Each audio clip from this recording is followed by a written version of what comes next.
বিলোনিয়াতে আটক হলো এক নাইজেরিয়ান নাগরিক। তার কাছ থেকে 4টি মোবাইল ফোন উদ্ধার হয়, যার মধ্যে 3টি অ্যান্ড্রয়েড এবং একটি keypad mobile. Belonia rail station থেকে আটক করা হয় নাইজেরিয়ান নাগরিক ফ্রান্সিস ওডোকোকে। 2019 সালে ভারতে আসে সে।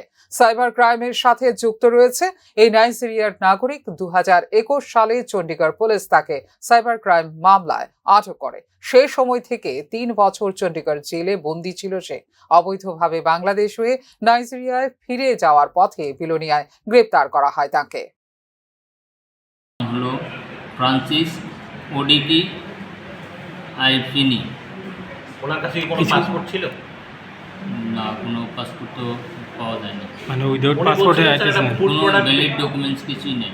ভ্যালিড ডকুমেন্টস কিছু নাই? কই যাইতেছিল এমনকি কিছু কইছে না, কিছু মানে ইন্টারভিউশন চলছে, তা চলার পরেও তো জিজ্ঞাসাবাদ করার পরে তারা কিছুই বলতে পারতেছে